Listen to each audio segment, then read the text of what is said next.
Olá a todos, o meu nome é Mafalda e este é o podcast Supera-se.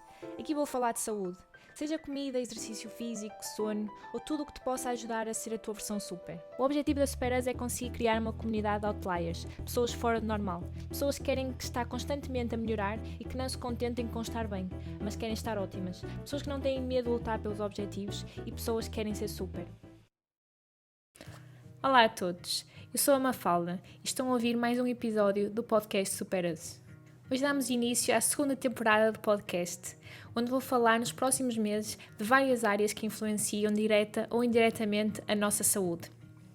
Estas são as mesmas áreas que me vou focar no meu programa de Health Coaching, que recentemente lancei. A primeira área que vou falar é o sono, porque é aquilo que mais investimos tempo na nossa vida, ou pelo menos aquilo que deveria representar a maior fatia do nosso tempo. Para uma pessoa que vive até aos 79 anos, esta passa cerca de 33 anos na cama, dos quais 26 são a dormir e 7 são a tentar adormecer. A segunda área que representa a maior fatia do nosso tempo é a carreira, onde passamos cerca de 13 anos e 2 meses dedicados a ela. Por isso, vamos a isso. Os básicos do sono. O sono é regulado pelo ciclo circadiano, influenciado por fatores internos e externos, como por exemplo a exposição à luz, seja ela natural ou artificial.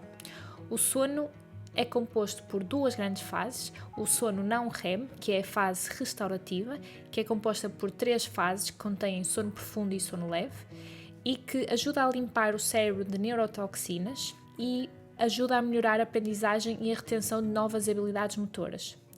A segunda fase é a fase REM, que processa memórias e pensamentos do dia. Esta fase ajuda a melhorar a aprendizagem e a retenção de novas habilidades cognitivas. Durante o sono, nós passamos várias vezes por estas duas grandes áreas, a área REM e a área não REM. Um ciclo completo, passando por estas áreas, dura cerca de 90 a 120 minutos. Por exemplo, na aplicação Sleep Cycle, funciona como um despertador que te acorda na melhor hora, isto é, consoante um intervalo de 30 minutos, que é definido por ti, a aplicação acorda-te no fim destes ciclos. Esta é a razão para se dizer que devemos dormir em múltiplos de 1h30, seja, por exemplo, 5 ciclos são 7h30. No entanto, a duração de cada ciclo é variável em diferentes pessoas e mesmo na mesma pessoa pode ter tamanhos de ciclos distintos ao longo do sono ou ao longo da vida. O sono é regulado por hormonas e por fatores externos, como luz e outros que também vão influenciar a produção ou não dessas determinadas hormonas. Por exemplo, o café desperta-nos porque bloqueia a produção da hormona adenosina, que causa sonolência e vai acumulando durante o dia. Há algumas estatísticas sobre sono.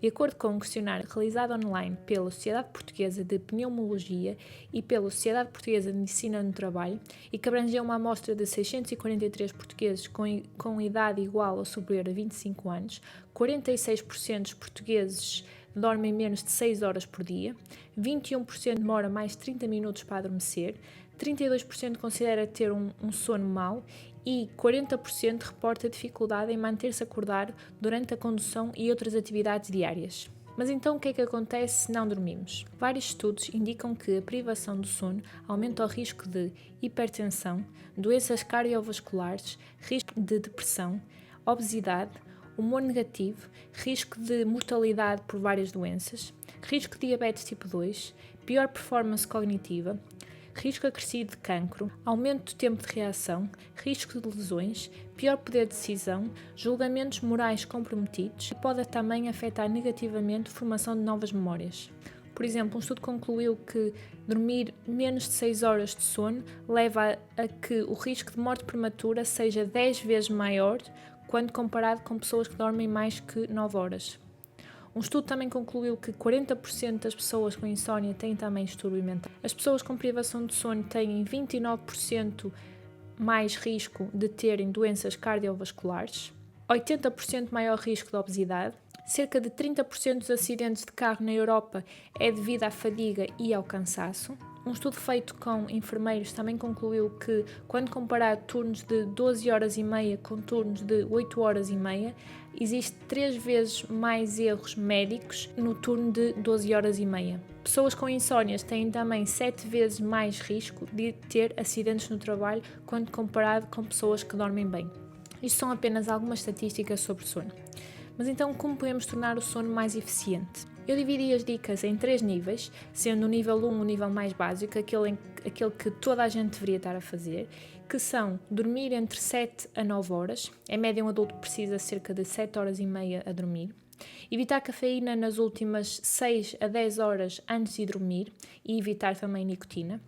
Passado cerca de 5 horas que tomamos um café, o nosso corpo ainda tem cerca de 50% da cafeína ingerida. Significa que tomando, por exemplo, um café às 2 da tarde, seria igual a tomarmos meio café às 7 da tarde. A terceira dica é evitar álcool à noite. O álcool pode ajudar as primeiras fases de sono, porque como funciona como sedativo pode acontecer adormecer mais rápido, mas inibe a fase REM, isto é, cria um desequilíbrio entre a duração da fase não REM e REM. E como falado em cima, a fase REM é responsável pela criação de novas memórias, sendo por isso essa parte que é mais comprometida quando consumimos álcool. A prática de exercício físico regularmente também é muito importante para o sono.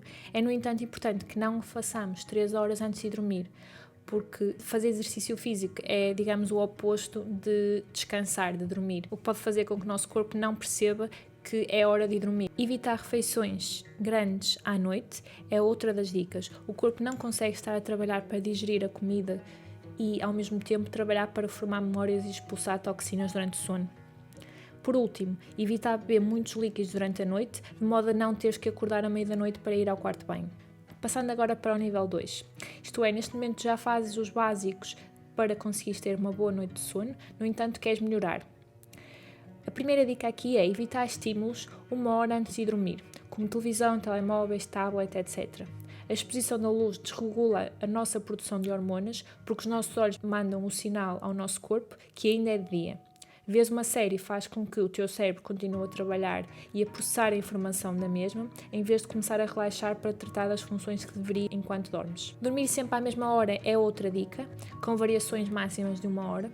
O nosso corpo é como um biocomputador e ele vai se adaptando à nova informação interna e externa que recebe diariamente. Se estivermos constantemente a dormir horas diferentes, o nosso corpo não vai ter tempo de se conseguir adaptar, criando um desalinhamento entre o ambiente externo e o nosso relógio interno biológico. É como se estivéssemos a expor o nosso corpo a pequenos níveis de jet lag diariamente. O terceiro e último nível, que eu chamei o nível super, são aquelas dicas para quem quer estar constantemente a melhorar. Aqui incluí criar uma rotina de higiene de sono, ter tempo para relaxar, fazendo, por exemplo, yoga, meditação ou exercício de respiração, tomar um banho de água quente. A temperatura do nosso corpo baixa cerca de 1 grau à noite e, tomando um banho de água quente, o nosso corpo vai querer libertar o calor extra após o banho e vai mais rapidamente chegar à temperatura ideal para dormir. Não ter luz no quarto. A temperatura deve estar amena, cerca de 17 a 19 graus. Evitar telemóveis e televisão no quarto e prezar pelo silêncio. Ter uma boa exposição solar durante o dia e uma pouca exposição solar, seja ela natural ou não, antes de dormir. E por último, evitar ir para a cama quando não tens sono. O quarto não deveria ser usado para ganhar sono, mas sim para ou dormir ou fazer sexo. Caso não tenhamos sono, devemos fazer algumas atividades para relaxar, como já falei de algumas anteriormente, meditação, ler, e aqui preferencialmente seja livro ou com a luminosidade no mínimo, se optarem por ler no tablet, por exemplo, ou exercícios de respiração, etc. Resumindo um pouco a informação que falei até agora. É urgente quebrar o estigma que dormir é para quem é preguiçoso.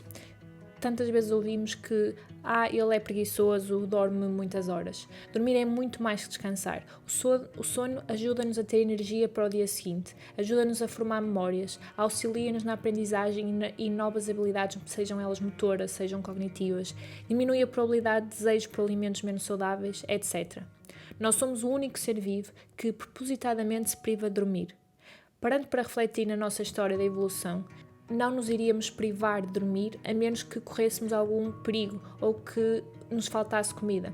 É tão óbvio ver a conexão entre a falta de uma boa noite de sono com desejos por alimentos ricos em gordura e açúcar e estamos estressados. Se pensarmos um bocado, a privação de sono leva a que seja enviado um sinal ao nosso cérebro que existe algum tipo de perigo. E aqui o nosso cérebro vai dar indicação ao nosso corpo de procurar alimentos que nos dão energia, que era para podermos armazenar essa energia, isto é, nós vamos procurar alimentos ricos em gordura e em açúcar, que são aqueles que nós transformamos em energia. E a mesma coisa com o stress. Se o nosso cérebro, mais uma vez, recebe o sinal que estamos em perigo, nós vamos aumentar a produção da hormona de stress, o cortisol, para nos podermos focar melhor a procurar comida ou a fugir de algum predador. Nós devemos começar a priorizar uma noite bem dormida, começando a aplicar gradualmente algumas das técnicas que falei em cima, para podermos melhorar continuamente o nosso sono e, consecutivamente, a nossa saúde. Mas então, por que é que escolhi o título Sono de Beleza? Porque já ouvi e já o disse muitas vezes e na verdade julgava que o dizia apenas porque o facto de não dormir provocava olheiras. Mas como vimos aqui, não é apenas sono de beleza, mas sim o sono que dá saúde. E para ti, que estás a ouvir, qual a importância que dás ao sono? Sentes que tens energia depois de acordares? Sentes-te rejuvenescido depois de uma noite de sono ou sentes que precisas voltar à cama e voltar a dormir? Vou deixar também em baixo o link para vários podcasts ou livros para que possas aprender um bocado mais sobre o sono. Acabaste de ouvir mais um podcast de Supera-se. Se achaste interessante, coloca um gosto ou partilha com os teus amigos e com os teus familiares que precisam de dormir um bocadinho melhor. Vamos nos tornar super juntos. Já conheces o meu programa Super? O programa tem a duração de 4 meses e vais ter a possibilidade de falar de 8 áreas que influenciam diretamente a tua saúde. Vamos definir quais são as áreas prioritárias, qual o objetivo que pretendes e qual o melhor processo para lá chegares. As sessões são individuais para que todo o processo seja personalizado para ti e para as tuas necessidades. Não há um objetivo nem um processo ideal. Há um objetivo e um processo ideal para ti. E eu vou-te ajudar a descobrir. O primeiro passo é inscrever-te para a tua primeira sessão totalmente gratuita. Vou deixar o link em baixo onde o podes fazer. Se ainda tiveres algumas dúvidas, podes enviar e-mail para mafalda.superas@gmail.com. Começa agora a construir a tua versão super.